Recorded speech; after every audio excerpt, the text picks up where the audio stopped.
politique. De politique. De politique. Nous allons donner la définition de la politique, et dans la définition, il y a des termes qui interviennent à l'intérieur. Nous allons aussi tenter de les définir. Vous savez, lorsque vous avez une méconnaissance de quelque chose ou de quelqu'un, comme l'a dit l'homme de Dieu, vous ne pouvez pas apprécier cette chose à sa juste valeur.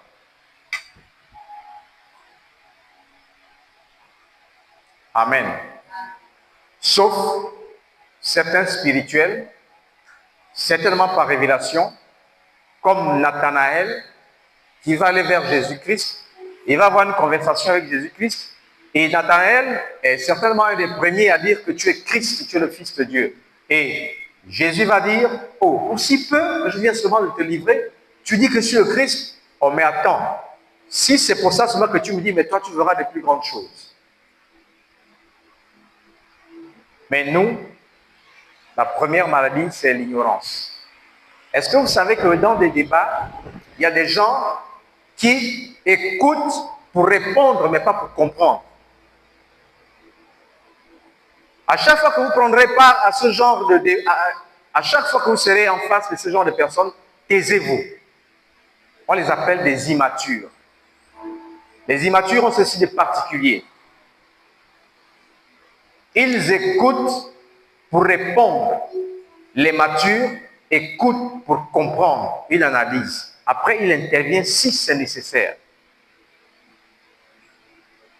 Voilà pourquoi il y a l'expression qu'on utilise vulgairement, les tonneaux vides font beaucoup de bruit.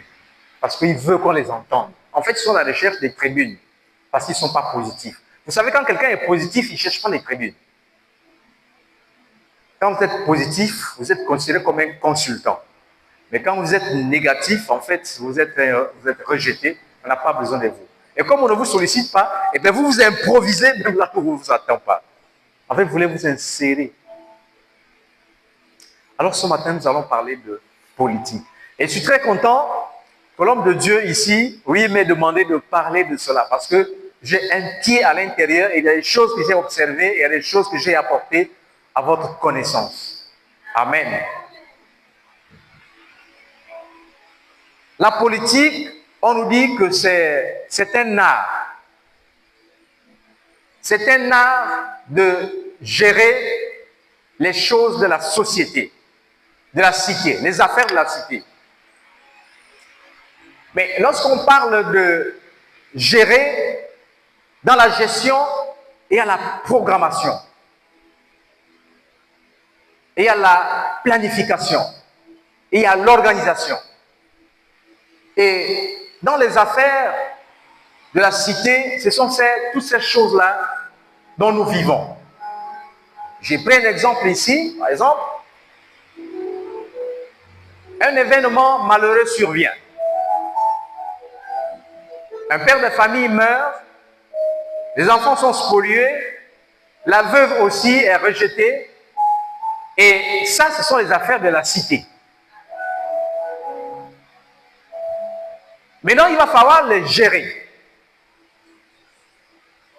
Mais celui qui gère s'appelle en fait le leader, on va l'appeler comme ça. Le problème posé ici dans la cité, c'est que vont devenir ces veuves, qu'est-ce qu'on en fait? Évidemment, il faut trouver des voies et moyens.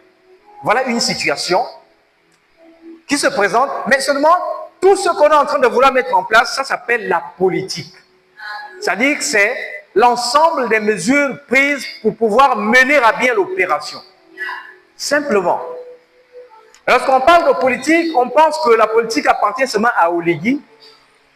La politique appartient seulement à qui encore, que vous connaissez? Au parti politique, à l'Assemblée nationale.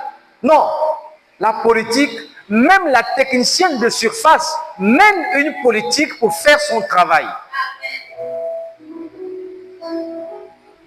La technicienne de surface fait un programme. Par exemple, ici, si on avait une technicienne de surface, elle sait que dimanche, il y a culte. Et elle doit prêter ses moments. elle doit mettre en place toutes les activités qui vont faire en sorte qu'ici, ça répond aux besoins de dimanche.